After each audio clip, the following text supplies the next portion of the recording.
Hello નમસ્કાર ખેડૂત મિત્રો, અમારી ચેનલમાં તમારું સ્વાગત છે. તો ખાસ કરીને ઘણી જગ્યાએ છે તે વાવણી લાયક વરસાદ થઈ ગયો છે અને ઘણી જગ્યાએ છે તે હજુ બાકી છે, પરંતુ ખાસ કરીને આપણને ખ્યાલ હશે કે મોટાભાગના ખેડૂત મિત્રો છે તે મગફળીનું ચોમાસું વાવેતર કરતા હોય છે. ત્યારે આ વર્ષે છે તે મગફળીમાં એક મોટા પાયે પ્રશ્ન ઊભો થયો છે. જે મગફળીનો ઉગાવો છે તે સારો નથી લેતો, અથવા તો લે તો ઓછા ટકા લઈને ઘણા ખેડૂત મિત્રોને એવો પણ પ્રશ્ન છે કે અમારે મગફળી સાવ એક પણ દાણો નથી ઉગી. તો ખાસ કરીને તમારે પણ જો મગફળીનું વાવેતર કરવાનું હોય તો વિડીયો છેલ્લે સુધી જોજો અને તમને પણ ખ્યાલ આવે કે કશા કારણે મગફળી છે તે ઉગાવો નથી લેતી અને આના માટે શું કરવું મિત્રો. તો ખાસ કરીને આપણે દુકાને બિયારણ લેવા જતા હોય ત્યારે દુકાનવાળા એવી રીતે કહેતા હોય કે ભાઈ બિયારણ લઈ જાઓ, ત્યારે ઘેરે ટેસ્ટિંગ કરી જવો, એટલે કે દાણા જો તમે વાવ્યા ન હોય ને ખેતર અથવા તો તમે જો દાણાનો ઉગાવો ટેસ્ટિંગ કર્યા પછી જો વાવ્યા હોય અથવા તો તમારી મગફળી ઉગી જશે. પરંતુ જો તમારી મગફળી છે તે વાવી દીધા પછી છે તે દુકાનવાળા કોઈ રીતે પાછી લેતા નથી, અથવા તો તમને વળતર પણ પૈસા પાછા આપતા નથી. તો ખાસ કરીને તમે જો મગફળીની ખરીદી કરેલી હોય અથવા તો કરવાની હોય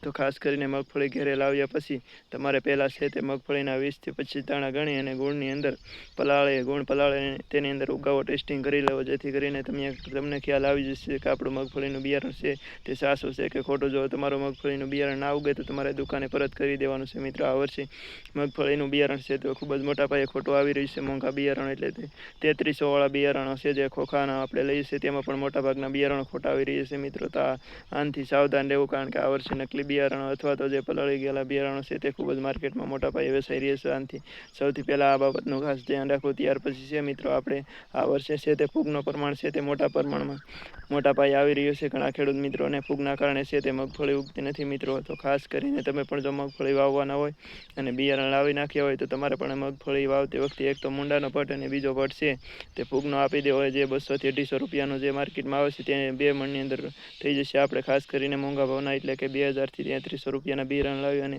જો હવા રૂપિયાની એને પાછળ એક ખર્ચો ના કરી તો આપણું બિયારણ ફેલ જતું હોય. અને ખાસ કરીને મોંઘા ભાવના બિયારણ અને વાવેતરનો ખર્ચો અને ખાસ કરીને 7-8 દિવસ પાછો પણ બીજો ઉગાવવાની વાટે રહી, આટલું મોડું થઈ જાય એના કરતાં આપણે પણ મગફળીની અંદર એક તો મુંડાનો અને બીજો ફૂગનો પટ આપી દઈએ. ફૂગના કારણે તમારું જે જમીનની અંદર છે તે પીએચ લેવલ અને ખાસ કરીને જે ફૂગ આવશે તેની આવવા દે, જેના કારણે મગફળી છે તેનો ઉગાવો સારો લેશે મિત્રો.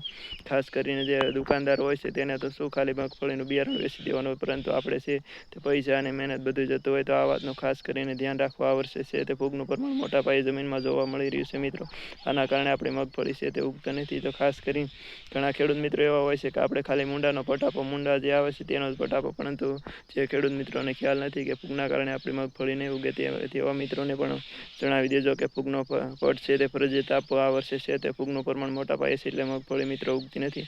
ઘણા ખેડૂત મિત્રો છે તે મગફળી વાવ્યા પછી પણ પછતાણા છે અને ઘણા ખેડૂત મિત્રોને 50% જ ઉગી છે. તો ઘણા ખેડૂત મિત્રો મગફળીનું બિયારણ પાછું દઈ આવે છે મિત્રો. તો આ વાતનું ખાસ ખ્યાલ રાખો, કારણ કે આપણી મગફળી છે તે ઉગશે નહીં તો આપણે પણ મહેનત ફેલ જશે. તો આ વિડીયો મિત્રો વધુમાં વધુ ખેડૂત મિત્રોને શેર કરો, જેથી કરીને જાણ થાય કે આ વર્ષે જે ફૂગનો પ્રશ્ન છે અને બિયારણ જે ફોલ્ટવાળા આવી રહી છે તેવી ખરીદી અને વાવેતર ના કરે મિત્રો. તો વિડીયો વધુમાં વધુ શેર કરી દેજો અને નાની એવી કોમેન્ટ કરીને તમને વિડીયો કેવો લાગ્યો અમને જરાક જણાવી દેજો મિત્રો.